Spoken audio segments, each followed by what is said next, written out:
Ahí.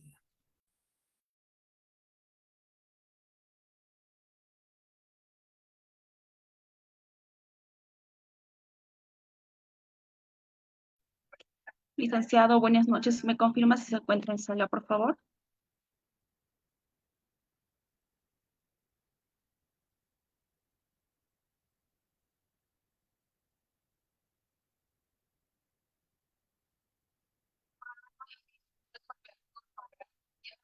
Licenciado, buenas noches. ¿Me confirma si se encuentra en la sala, por favor?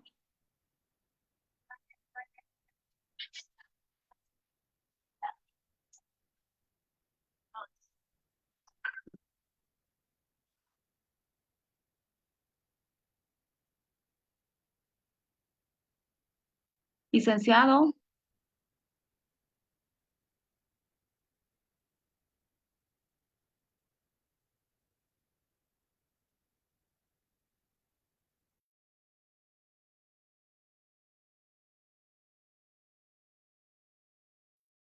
licenciado, buenas noches.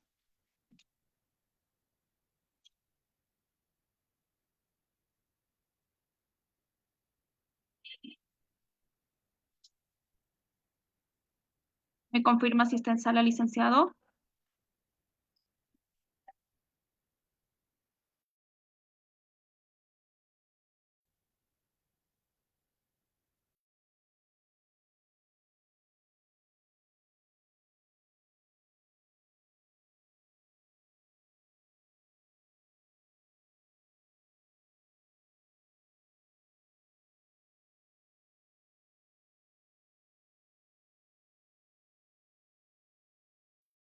Licenciado, buenas noches. ¿Me confirma si se encuentra en sala?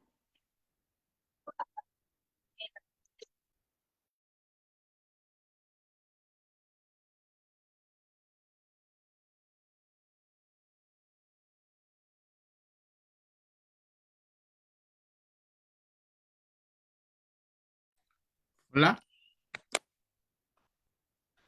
buenas noches. Buenas noches. Hola. Buenas noches, licenciado. Voy a dar inicio, por favor.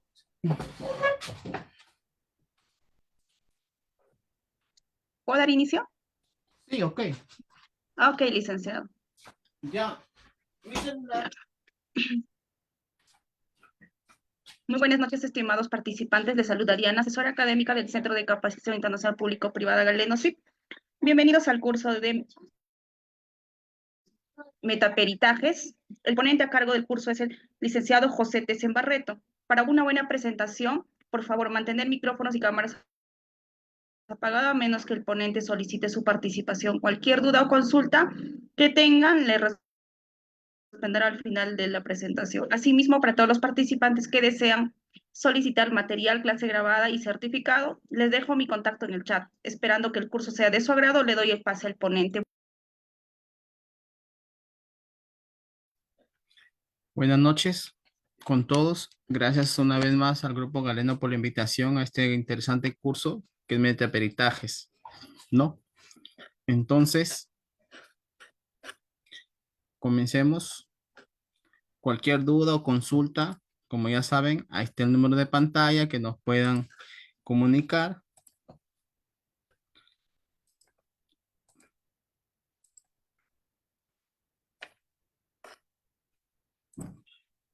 Bueno,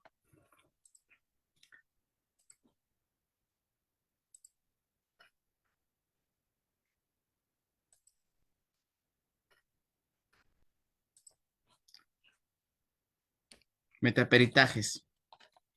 Aquí en este tema vamos a ver los puntos más importantes, como son los procedimientos, técnicas utilizadas en la elaboración de los metaperitajes, las herramientas para evaluación de la validez, la evaluación de la influencia en la metaperitaje, las decisiones judiciales y la consistencia de los peritajes, ¿no? Bueno, como primer punto, ¿qué es un metaperitaje psicológico? Estamos hablando por la parte psicológica, ¿no? Bueno, el metaperitaje psicológico es también conocido como una supervisión o revisión pericial, ¿no? Esto implica la evaluación de un peritaje citológico por parte de otro experto en psicología, en este caso el profesional en psicólogo forense, ¿no? Esa práctica busca asegurar la calidad, validez y objetividad de la evaluación realizada en un caso específico, ¿no? Y es idealmente llevado a cabo por profesionales altamente capacitados, como habíamos mencionado anteriormente, con experiencia en psicología forense, ¿no? Pero estos profesionales son independientes del caso específico, ¿no? Esto asegura una evaluación imparcial y objetiva. ¿Por qué? Porque el psicólogo forense, dentro de la ética profesional, que lo vamos a ver más adelante, estamos destinados nosotros como parte de esa evaluación imparcial, ¿no? Ya que este tiene que ser un experto en metaperitajes y no tiene ninguna conexión directa con las partes involucradas en el caso, ¿no? Para así mantener una integridad del proceso y llevar a cabo una buena evaluación. Entonces, viendo desde una parte psicológica, el informe forense o peritaje viene a ser un elemento fundamental, ¿no? Para organizar, transmitir y concluir los aspectos o incidencias de la salud mental en espacios judiciales, civiles y militares, ¿no? Ahorita en este ámbito social, en la actualidad, los psicólogos tienen una parte positiva en lo que es las implicaciones psicológicas, ¿no? De los individuos, de las personas en los espacios del derecho. Ese es interesante, ese es muy interesante. Ahorita hay psicólogos jurídicos, forenses, judiciales.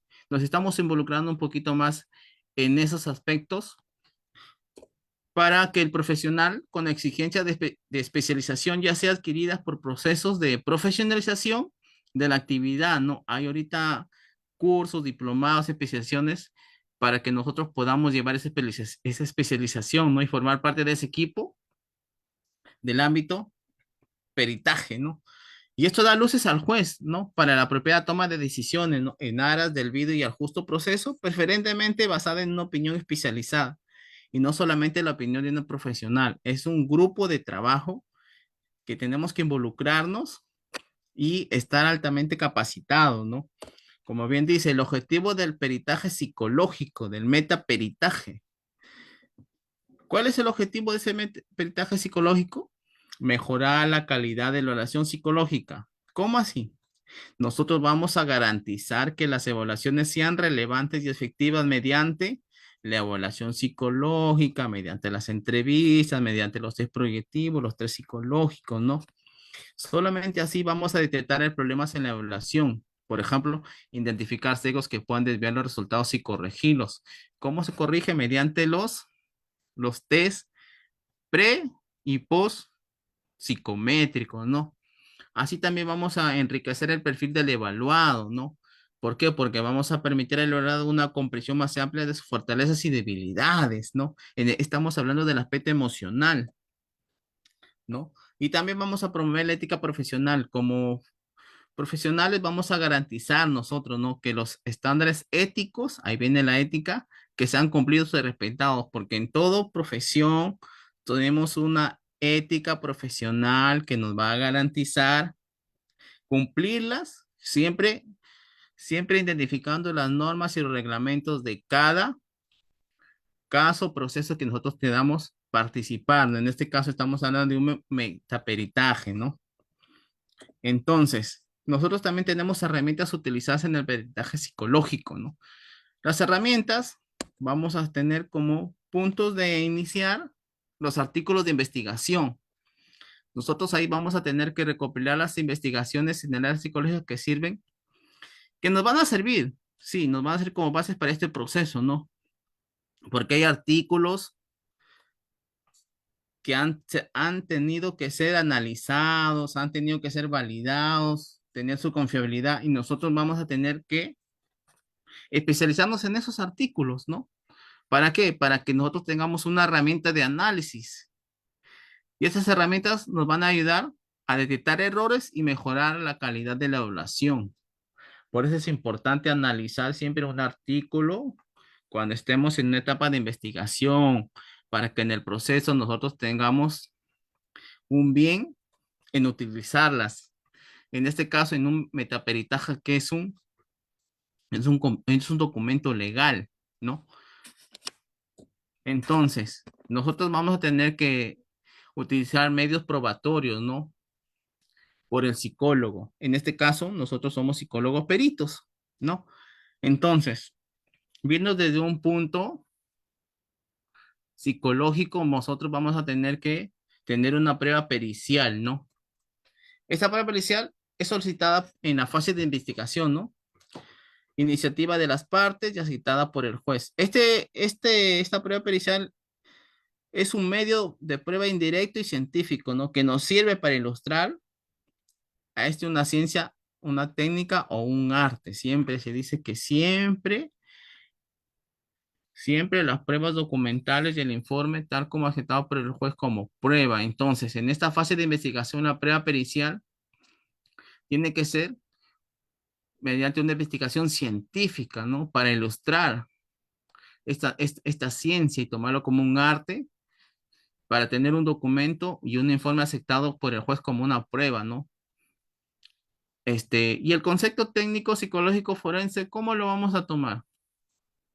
Eso lo tomaríamos como un informe elaborado, ¿no? Por el experto psicólogo, realizado cuando se requiere de un análisis documental de las evidencias, ¿no? Entonces, ahí vamos nosotros a analizar la información técnica y deducir las implicaciones conductuales de este proceso. Ahí estamos hablando de las emociones, de los procesos conductuales, de acuerdo al informe que nos estuvieran requiriendo en ese medio probatorio para un perito, ¿no? En este caso, un perito. Entonces, nosotros como psicólogos forenses tenemos un rol, ¿no? ¿Y este rol en qué se va a basar? En las experiencias técnicas y procedimientos, tener conocimientos, tener una investigación científica, tener habilidades en la oratoria, saber hablar, saber comunicarnos, ¿no? En lo que debate e ilustra la toma de decisiones, ¿no? Por eso es de suma importancia y fundamental tener una investigación que sea validada y fundamentada para tal caso, ¿no? Entonces, nosotros en este contexto, llámese así el perito, nosotros actuamos como testigos, ¿no? Y nuestro informe pericial o dictamen se ratificará en el juicio oral y ahí cobra el valor de prueba, ¿no? Antes de la audiencia será un documento anexo. ¿Cómo así? En la investigación que nosotros hagamos como rol, ¿no? Como rol, nosotros vamos a tener que hacer un informe pericial, pero ese informe va a ser un pre, como una investigación, ¿no? Como una hipótesis que lo vamos a hacer más adelante. Y en la audiencia se usará como un documento anexo, ¿no? Ahí sí ya tiene la validez porque nosotros hemos tenido que llevar un proceso y el rol de nosotros es eso, ¿no? Entonces, nosotros, como características del psicólogo perito en este caso, se considera en la medida que posee conocimientos y experiencia científica y técnica, ¿no? Respeto a los temas o procesos que demuestren que tan especializado puede llegar a ser en el campo de su conocimiento, ¿no? Por eso es muy importante nosotros tener experiencia científica, haber llevado ese curso, haber llevado esa especialización, ¿no? ¿Que nos va a servir? Sí, nos va a servir y de mucho, ¿no? Entonces, nosotros como peritos auxiliares de la justicia debemos desempeñarnos, ¿no? Como personas idóneas de una conducta intachable. Ahí está la ética profesional que estábamos hablando anteriormente, ¿no? De una excelente reputación, incuestionable, ¿no? Y tenemos que tener una imparcialidad de acuerdo al Código Procedimiento Civil que nosotros nos involucramos en la odontología del psicólogo, ¿no? En este caso, el perito forense debe tener conocimiento no solo en el impacto de la salud mental, ¿no? Como bien saben, nosotros en eso somos coherentes, ¿no? Sino en la relevancia del estado mental, sus diferentes esferas y principalmente en el análisis de la cognición, ¿no? Porque nosotros cuando hacemos una evaluación psicológica, estamos haciendo un documento legal y va a tener una relevancia. Y esa relevancia va a ser de suma importancia cuando nosotros estemos enmarcado en una situación por un perito, ¿no? En este caso, forense. Entonces, los principales fundamentos del ejercicio pericial, en este contexto nosotros tenemos la metodología y la técnica, así también el aspecto técnico y conocimientos. Este último es más relevante, ¿no? ¿Por qué decimos que es más relevante? Porque siempre en un aspecto judicial, el aspecto ético va a estar como principal objetivo de nuestro rol psicológico y va a ser fundamental para llevar a cabo una objetividad en la investigación, en la pericia que nosotros queremos informar, ¿no? Del evaluado que vamos a tener a nuestro cargo, ¿no? Porque si bien es cierto, la psicología enmarca muchos casos en la evaluación emocional de los pacientes, pero si trabajamos junto a la parte judicial, pericial, ¿no? Entonces nosotros tenemos que tener un conocimiento más adecuado e idóneo, ¿no? Y llevar a cabo junto con nuestro aspecto ético para tener un buen objetivo, que es llegar formar parte de este equipo de trabajo, ¿no? Entonces, si nosotros formamos parte de este equipo de trabajo, vamos a estar indagados en el interrogatorio y contrainterrogatorio de esta parte, ¿no? De esta pericia que estamos trabajando. Entonces, es un momento muy importante para dar credibilidad o fracaso en la teoría del caso, ¿no? En eso entiéndase bien, nosotros también enmarcamos en un grupo de trabajo, pero a veces en el proceso, ¿no? Se detiene por obvios motivos, entonces nosotros al tener una sustentación que podemos utilizar elementos gráficos, magnéticos, videos, todo el material que permita sintetizar y conceptualizar el caso ante el juez para la toma de decisiones, ¿no? En este caso, estamos hablando de la cámara GESEL, ¿no? De la cámara GESEL y los test proyectivos que podamos recolectar nosotros, ¿no? Entonces, hablando que el nexo casual, ¿no? En este caso, el psicólogo lo que debe establecer entre el fenómeno de la salud mental y el evento adverso debe evidenciarse en su testimonio como perito y debe estar consignado en el informe pericial, ¿no? Todas las partes involucradas, llámese evaluaciones en grupo, individuales, eso nos va a servir nosotros como testimonio, ¿no? Y vamos a tener que realizar un informe, ¿no? Entonces, si nosotros estamos dentro del grupo de trabajo, los roles que vamos a tener en los tribunales, nosotros como psicólogos forenses, vamos a estar primeramente como testigos, ¿no? Como testigos de una referencia, ¿no? ¿Por qué? Porque nosotros vamos a estar dentro de una historia clínica y no podemos romper el secreto profesional, ¿no? Llámese así, porque el clínico terapeuta, cuando trabajas en ese grupo de tribunal, es bien tedioso, pero a la vez comienzas a manejar el caso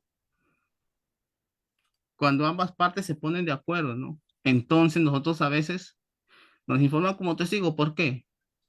Porque los pacientes, llámese así, entre comillas, están en constante evaluación psicológica y emocional y conductual, ¿no? Y nosotros tenemos que hacerles un seguimiento. A veces nos llaman como testigos y nosotros tenemos que estar ahí presentes a ver si es que es cierto que la conducta, la emoción de ese paciente, de esa persona involucrada, está cambiando de acuerdo al tiempo que está llevando el caso, ¿no? Entonces, en ese contexto nosotros, como psicólogos forenses, ¿no? Conocemos el caso por invitación judicial o a veces solicitud de algún sujeto procesal, ¿no? Porque nosotros, si bien es cierto, analizamos la historia. Nuestra intención es generar un diagnóstico, un pronóstico, una parte de lesiones psíquicas y apreciaciones de capacidades, ¿no? Llámese habilidades, actitudes, potenciación en relación a la salud mental del usuario, ¿no?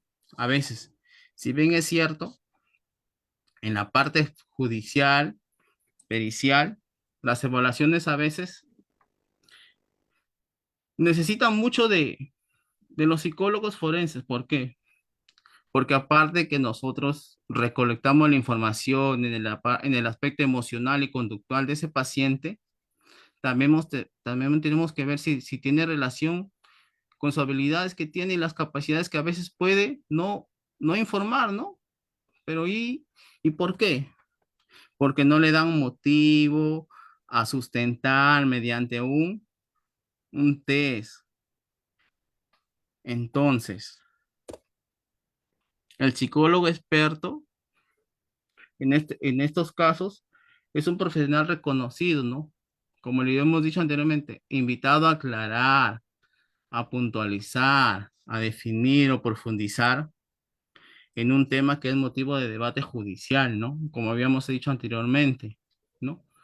Entonces, en esta parte, nosotros, en servicios de policía judicial, nosotros también podemos ser citados a rendir testimonio, ¿no? En relación con el caso y su producción científica en un informe criminalístico más no forense ni clínico, sino conductual de la persona, ¿no? Llámese así, ¿no?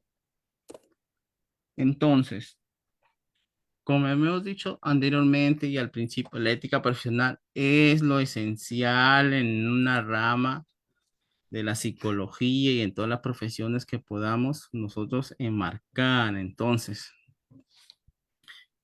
en este caso, nosotros tenemos que guiarnos de normas y reglamentos. Entonces, es necesario advertir al usuario de servicios forenses los alcances, los límites, disposiciones que se obtengan de un servicio, ¿no? Para incurrir en situaciones ilegales como olvidar el derecho de la intimidad. Eso es muy cierto. Eso es muy cierto, porque el psicólogo forense se mantiene en el anonimato mientras el caso siga su curso, ¿no? A su vez, el consentimiento informado hace parte de la cadena de custodia en las pruebas, ahí está, realizadas por los peritos, ¿no? El que se dejará por escrito la explicación de todos los procedimientos que se harán y en virtud a su disposición, ¿no?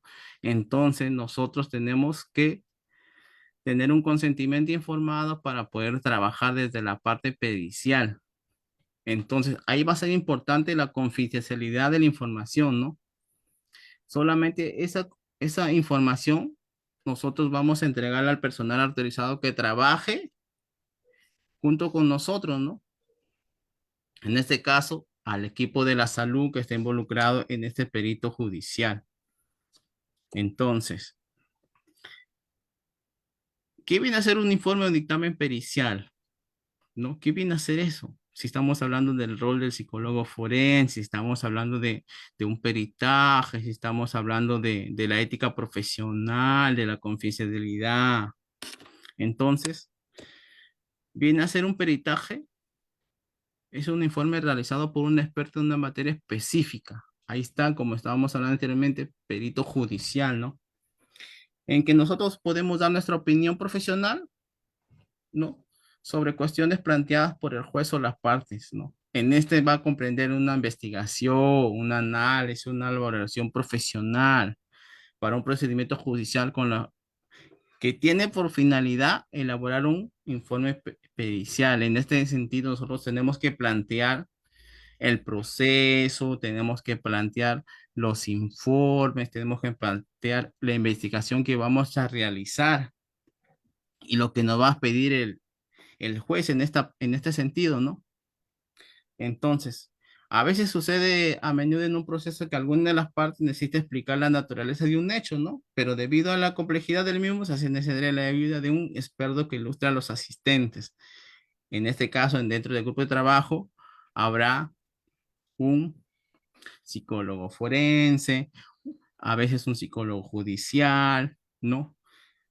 ¿Por qué? Porque ellos van a enmarcar las emociones y las conductas de lo que estamos queriendo investigar, ¿no? De ese peritaje, ¿no? Entonces, en el peritaje podemos distinguir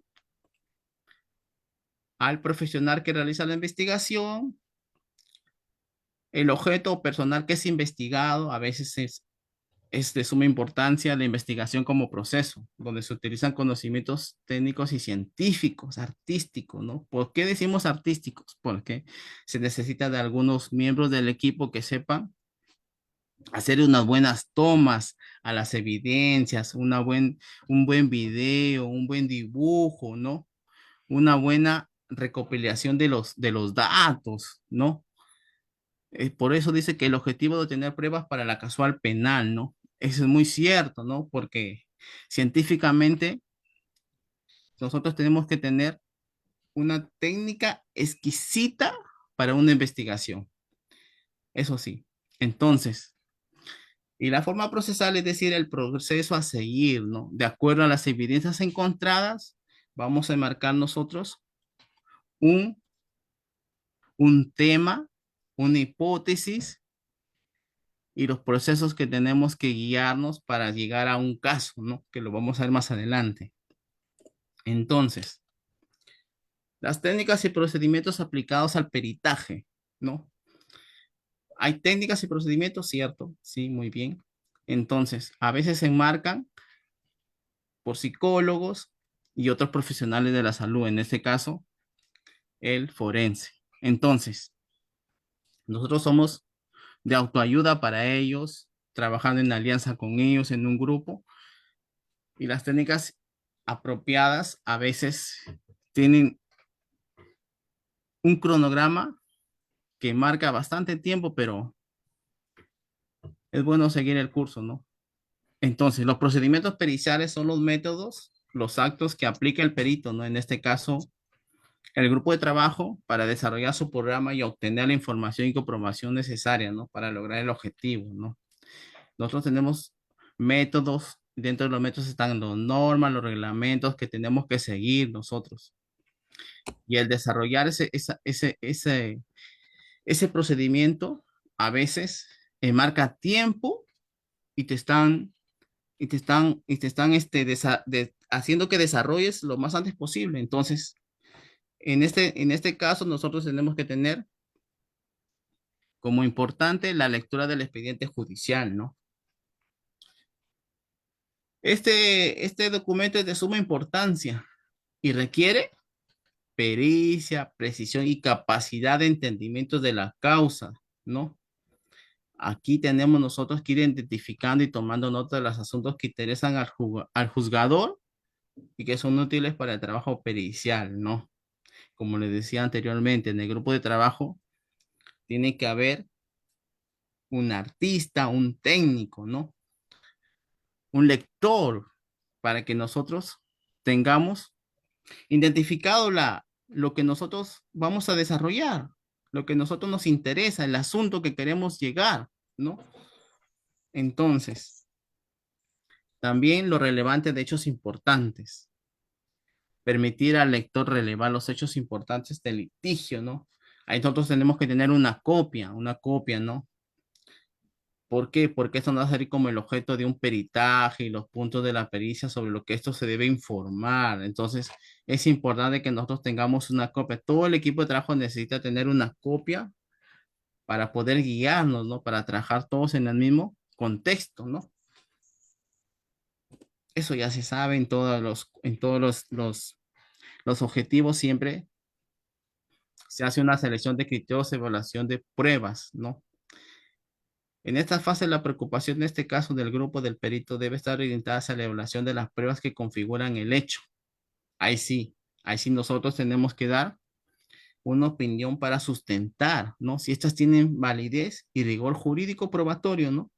Por eso tenemos que saber los artículos, las reglamentaciones, tenemos que tener un buen sustento técnico para nosotros estar al tanto de lo que vamos a sustentar en la evaluación. Bueno, en este caso, como los roles del psicólogo, ¿no?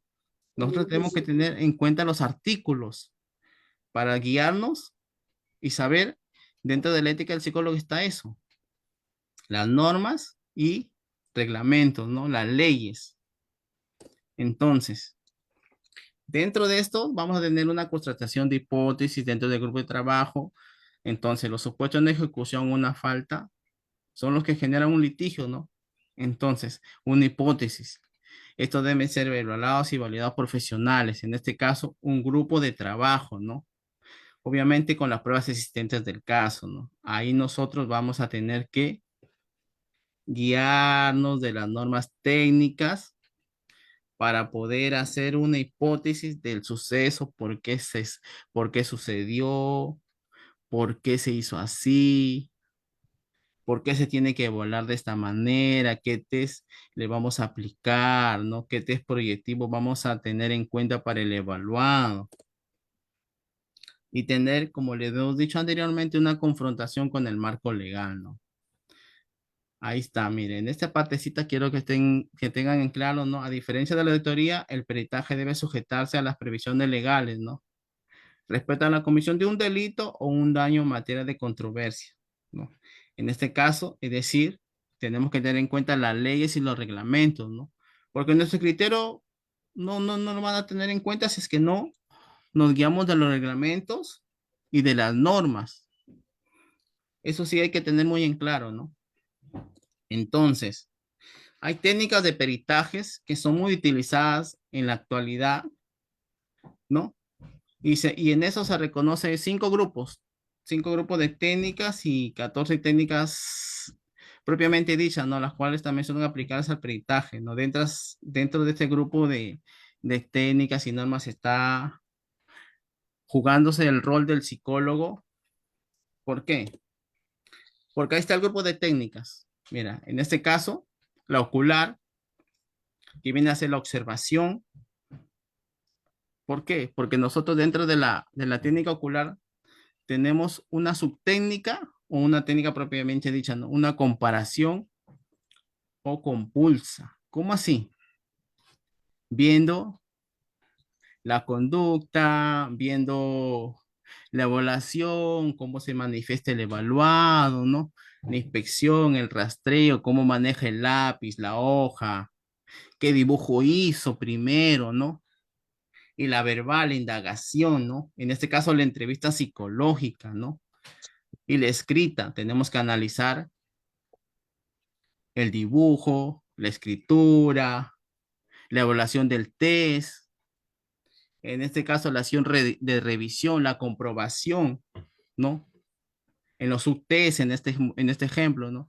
Si respondió sí, vale 3, si respondió no, a veces, quizás, computación. ¿Por qué llamamos computación? ¿Por qué? Porque nosotros tenemos que revisar su perfil, en este caso, si maneja su perfil, si maneja el Facebook, si maneja sus redes sociales, ¿no? Su verificación, la revisión selectiva, ¿no? En eso nosotros tenemos que tener una acción combinada y ahí está el examen, ¿no? El examen psicométrico nosotros vamos a evaluar. Le va a ser de suma ayuda a estos grupos de técnicas y nosotros vamos a aplicarlos conforme a las normas y los reglamentos establecidos dentro de la ética del psicólogo, ¿no? Entonces, para una buena hoja de filiación, tenemos que tener identificación del examinado, ¿no? Como todos nosotros sabemos, el nombre, el documento de identificación, en este caso si es de otro país, su edad, su lugar de nacimiento, ¿no? Lugar de residencia, donde vive actualmente, ¿no? Tiene pareja, si escolaridad, si terminó sus grados académicos, ¿no? En qué está trabajando, si es religioso, su situación judicial, por qué está en este caso, ¿no? Todo eso nosotros tenemos que tener en cuenta y marcar con fechas de entrevista y duración. Ese contexto nosotros tenemos que tenerlo de mucha importancia, ¿no? ¿Cuándo fue la fecha que la entrevistamos por primera vez, por segunda vez? ¿En qué momento? ¿Fue en la mañana? ¿Fue en la tarde? ¿Quién la acompañó en ese momento? ¿No? En esa fecha, ¿quién la acompañó? ¿Fue solo? ¿Fue con su pareja? ¿Fue con un familiar? Nosotros, esa identificación del examinado es muy importante para nosotros tener en cuenta en los datos de filiación. porque eso lo vamos a tener en el momento del motivo de la evaluación pericial, ¿no? Por ejemplo, nosotros tenemos que hacer una expresión del motivo que se expresa en el oficio petitorio, ¿no? En eso sí es muy importante. Por ejemplo, nosotros podemos poner en ese, aquí un ejemplo pequeño, ¿no? Dice, se oficia a la Universidad de Antioquia para que a través del perito psicológico determine, y ahí nosotros podemos la causal, ¿no? Daños psicológicos, psíquicos ocasionados por tal persona, identificado, ¿no? Producto de la privación injusta de su libertad. Entonces, este pequeño ejemplo, ¿qué nos da a conocer? ¿Qué nos da a conocer? Que nosotros tenemos que hacer una buena transcripción del motivo, ¿no? Porque nosotros nos están pidiendo un oficio, y dentro del oficio, ¿qué se expresa? ¿Por qué, por qué el paciente, por qué la persona se le hizo esa evaluación? Entonces, en ese contexto vamos a utilizar métodos que están dentro de la reglamentación del peritaje psicológico. Entonces, lectura del expediente, se describen los elementos considerados, como ya lo he dicho anteriormente, los datos de filiación, la entrevista clínico-pericial semiestructurada, ¿no? En este caso, una pre, una pre-prueba, una prueba objetiva o proyectiva. Eso se puede hacer durante las sesiones. No solamente tenemos que hacer una, dos, a veces son hasta que dure el proceso, ¿no? Porque entiéndase el caso, si el proceso es largo, nosotros vamos a tener que enmarcar un cronograma donde esta prueba lo vamos a hacer en tal fecha, esta entrevista la vamos a hacer en tal fecha, ¿no? Entonces, nosotros tenemos que usar un protocolo y guías para nosotros enmarcar dentro de la reglamentación lo que nosotros podemos utilizar, ¿no? Y ahí estamos nuestros manuales, como se dice, el CIE-10, el DSM-5, ¿no? Y siempre tener las fechas de entrevista, la duración y los entrevistados, ¿no? En este caso, si es una pareja, si es solo, las fechas que nosotros tenemos que estar guiados por el antecedente, si es que se puede, los fines de semana, entre semana, ¿no? Y los nombres de los instrumentos que vamos a utilizar nosotros, ¿no? En este caso, los test, las pruebas proyectivas, ¿no? En este caso podemos utilizar la figura humana, este, la persona bajo la lluvia, etcétera, etcétera. Y no solamente el entrevistado, porque nosotros tenemos que tener en cuenta en los datos de filiación los aspectos familiares, ¿no? En este caso, por quién está compuesto esa familia, del entrevistado o del entrevistado. Tenemos que saber sus pares, las edades, sus ocupaciones, ¿no? Si están presentes o no, número de hijos, si está soltero, su historia, sus antecedentes históricos de la familia, ¿no? ¿Por qué sucedió este caso? De repente, anteriormente, ¿no? ¿Ha habido conflictos o no? O su situación emocional o conductual lo llevó a eso. Entonces, eso tenemos que verlo dentro de los antecedentes patológicos, ¿no? Se indaga por enfermedades mentales, farmacodependencias, se ha tenido autolesión, ideas suicidas, ¿no? O de repente la persona tiene un retardo mental leve, ¿no? Todos esos casitos tienen que tomarse muy en cuenta, llevando a cabo una revisión sistemática, ¿no? De la entrevista hacia él, el evaluado y sus familiares o personas cercanas que nos puedan dar unos alcances relevantes que nos van a servir de informe para relatar nosotros, ¿no? En la pericia. Entonces, dentro de eso también tenemos los antecedentes personales generales, ¿no? Ahí sí nosotros tenemos que tener muy en cuenta, de acuerdo a la edad, de acuerdo a la edad del paciente que estamos evaluando, ¿no? En este caso, nosotros tenemos que ver su desarrollo psicomotor temprano, ¿no? En este caso, sí. Si, si el paciente ha tenido un lenguaje claro, un control de esfínteres, cómo fue en el rendimiento escolar, ¿no? Cómo fue su disciplina, su conducta, cómo fue su deserción escolar, si lo tuvo, si tuvo repetición en el rendimiento académico, ¿no? Tenemos que guiarnos de una historia laboral, cuál fue su primer empleo, a qué edad llegó a ese empleo, la duración que tuvo en ese empleo, su motivo de retiro, ¿no? Y otros empleos que haya tenido anteriormente, su estabilidad, su adaptación o fue conflictivo en ese aspecto laboral, ¿no? Todo eso tenemos que tener en cuenta para una buena data de filiación, la socialización, el uso de tiempo libre, quién fueron sus amistades, si tuvo varios amigos, si fue estable su amistad, ¿no? Si tiene pasatiempos, si tiene deportes. Todo eso es muy importante porque todo eso vamos a tener que guiarnos para un buen proceso, ¿no? Tenemos que ver en la entrevista su vida afectiva, ¿no? Si tuvo un buen noviazgo, una buena convivencia con su pareja, si tuvo un buen matrimonio, ¿no? Si tuvo unas costumbres sexuales, historias, ¿no? De relaciones, si tuvo dos, tres parejas, si tuvo rupturas y por qué fueron los motivos, ¿no? Todo eso tenemos que tener en cuenta durante la entrevista que tengamos con ese paciente o si no con la persona que esté a su cargo de él, si es menor de edad, o un familiar cercano si es mayor de edad, pero siempre guiándonos de las normas técnicas, ¿no? De las normas técnicas de lo que nosotros podemos evaluar.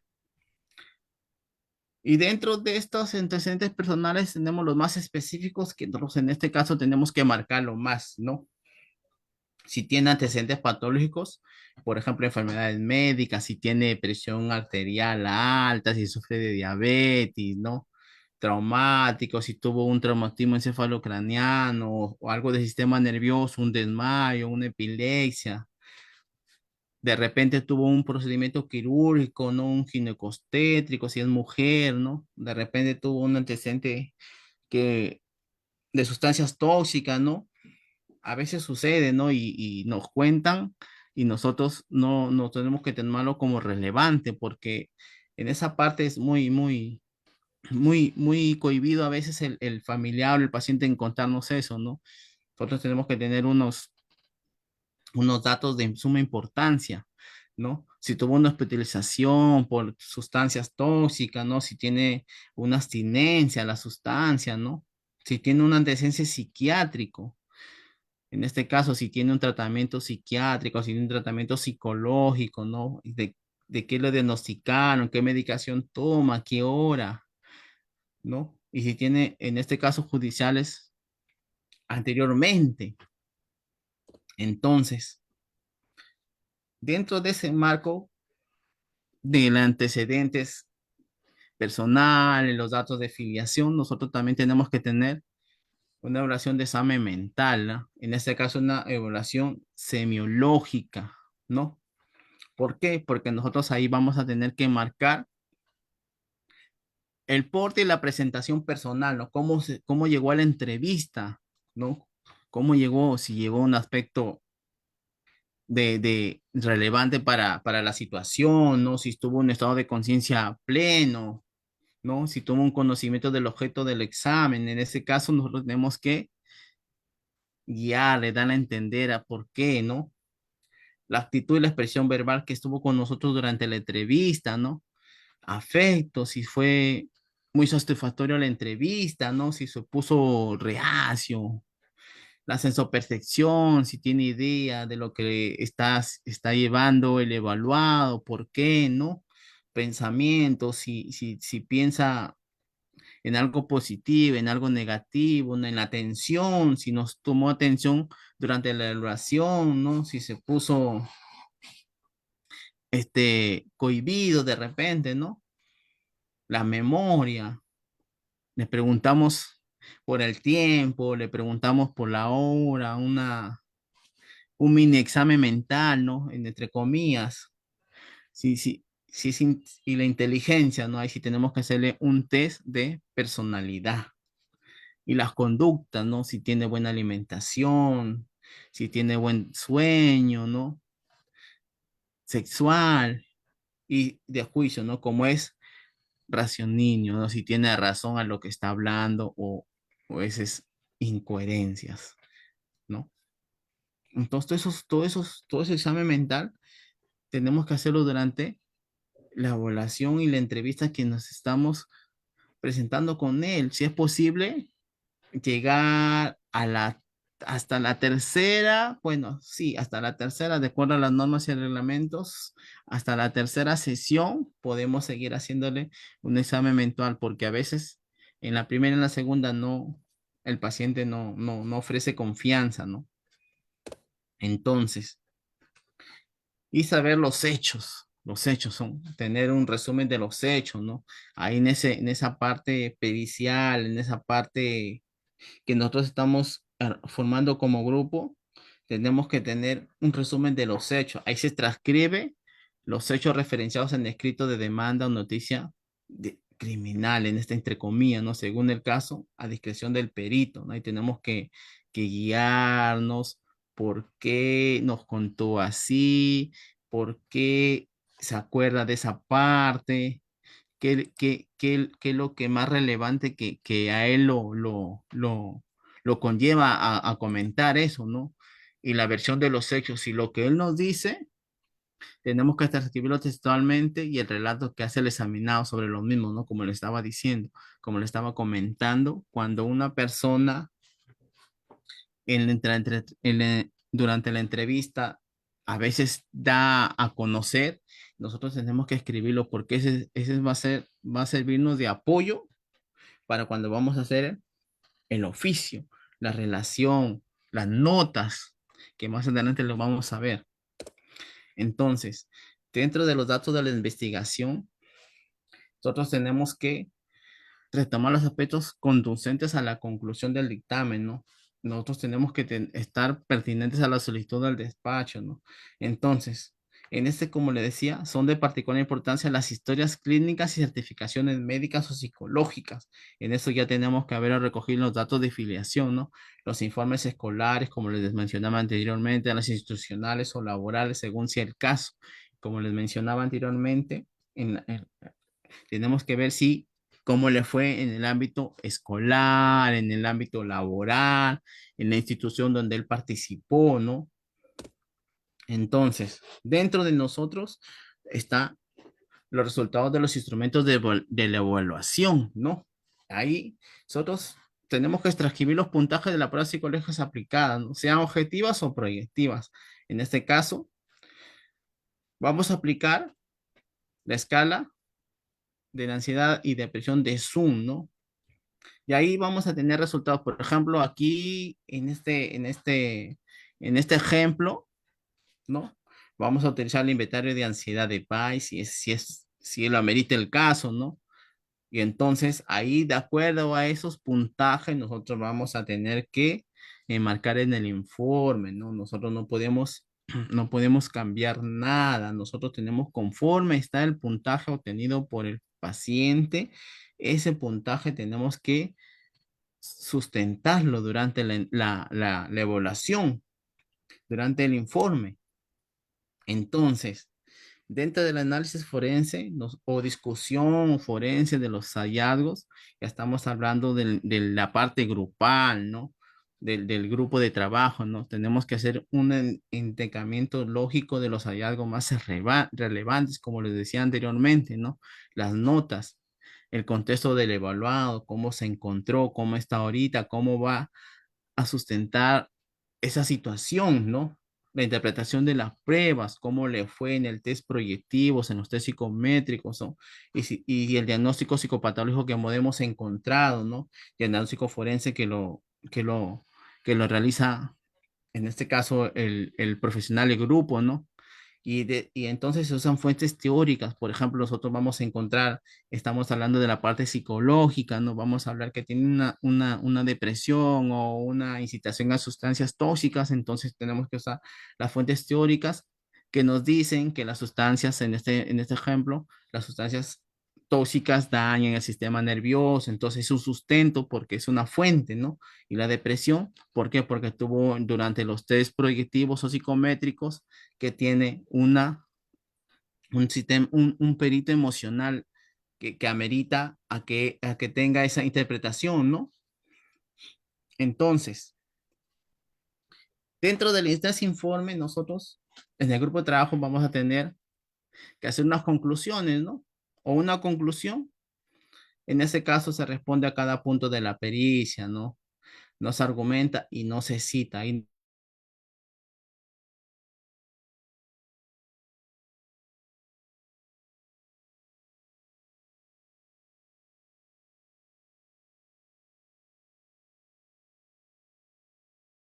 ¿no? Porque esos son de suma importancia para el análisis, ¿no? Y soportan el uso del instrumento, en este caso, las pruebas psicométricas.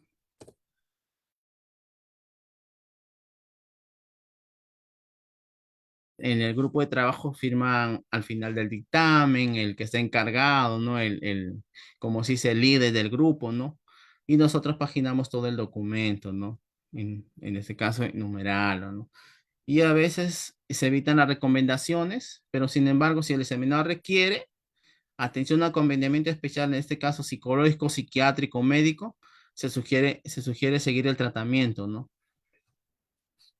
Entonces, dentro del rol psicológico, forense, judicial, nosotros tenemos que tener en cuenta nuestros desafíos y consideraciones en el metaperitaje psicológico, ¿no? Estamos hablando ya de que nosotros tenemos que tener en cuenta que a nosotros nos falta los estándares definidos, ¿no? ¿Por qué? Porque dentro de una pericia psicológica en el grupo de trabajo, todos tienen un rol, y el psicólogo, llámese así, a pesar de su creciente importancia en la evaluación psicológica, aún no se estableció estándares universales para nosotros, ¿no? ¿Me entiendes? No se ha establecido aún. Entonces, si nosotros tenemos unas evaluaciones subjetivas que nosotros vamos a ayudar en el proceso, ellos en algunas evaluaciones psicológicas contienen aspectos subjetivos que son difíciles de analizar. Entonces, nosotros jugamos un papel importante en ese caso pericial, ¿no? ¿Por qué? Porque tenemos una formación y capacitación, ¿no? Por eso nosotros como psicólogos tenemos necesaria una formación adecuada y regular para manejar los desafíos y minimizar los errores cuando nosotros tengamos un elemento a evaluar, ¿no? Por eso nosotros tenemos que tener en cuenta ese proceso, ¿no? Y a las conclusiones que hemos llegado personalmente, ¿no? Entonces, el metaperitaje psicológico viene a ser una herramienta importante para la evaluación psicológica que permite mejorar la calidad y confiabilidad de los resultados, ¿no? Esa es de muy suma importancia, la evaluación psicológica.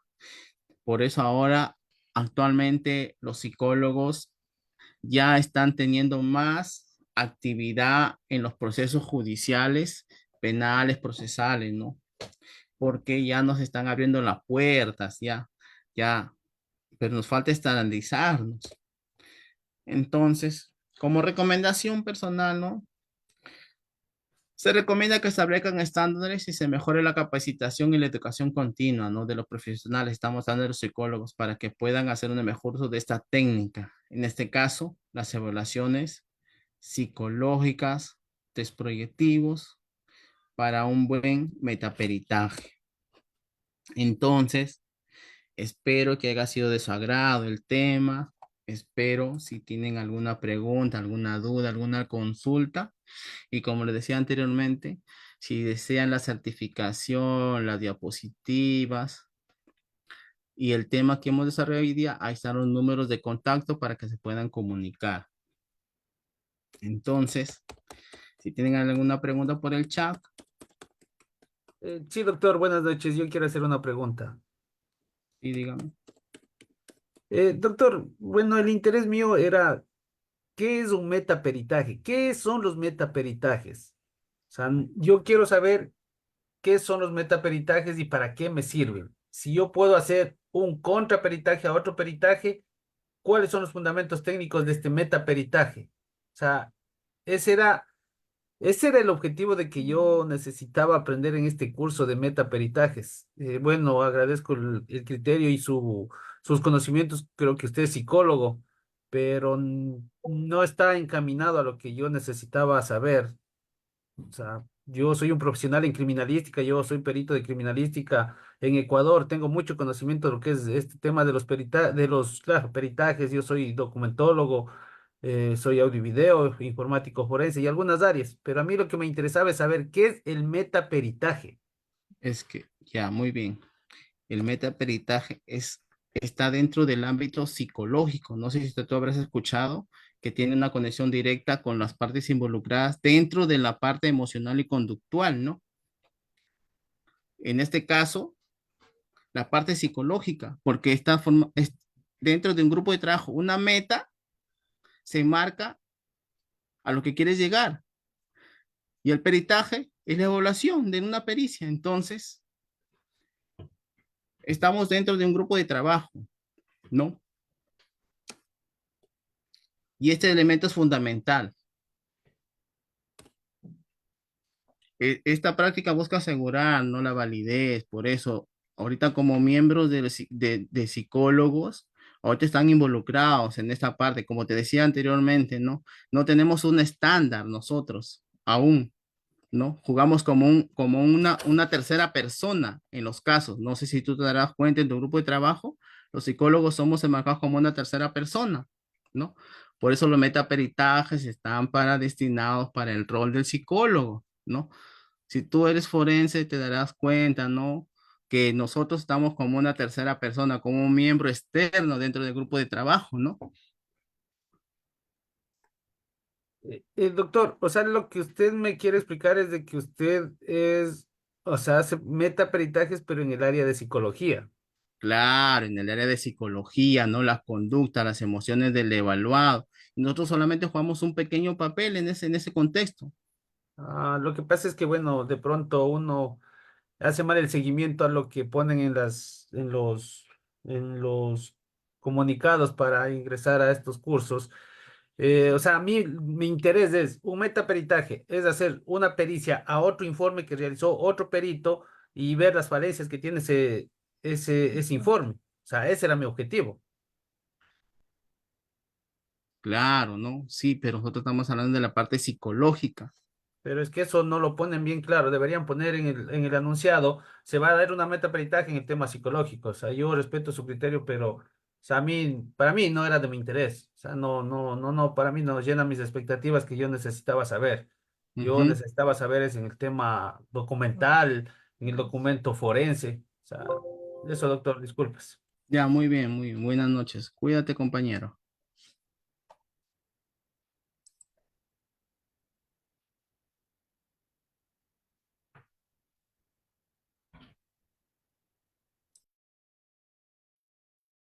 Buenas noches.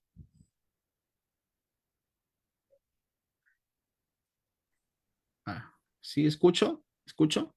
Sí, buenas noches. Acotando lo que dice el compañero que antecede la palabra, sí, serían tan amables. Bueno, le felicito por su conferencia en el área de metaperitaje, en el área psicológica.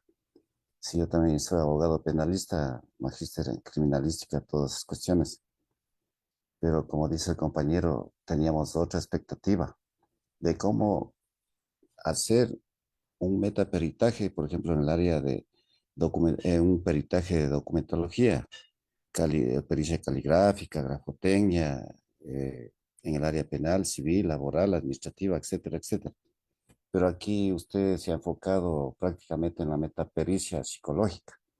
Bueno, yo le felicito a usted, sino que los señores organizadores deberían enfocar bien el tema del metaperitaje dirigido también a las áreas de criminalística, en el área penal, en el área de criminología, etcétera, etcétera. ¿Cuáles son los fundamentos técnicos?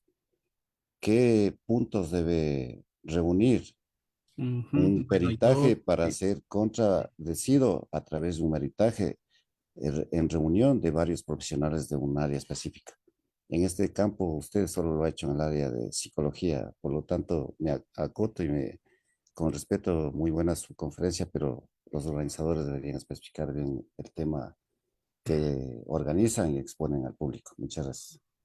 Muy bien, les tendré en cuenta para la siguiente exposición y gracias por todo su... Se hace una mea, bueno, me hago una mea que yo también formo parte de este grupo, pero yo soy más a la parte psicológica, como bien ustedes lo han dicho, ¿no? Y las disculpas del caso y gracias por su tiempo y aparte me sirve de lección para futuras exposiciones, ¿no? Se les agradece y muy buenas noches.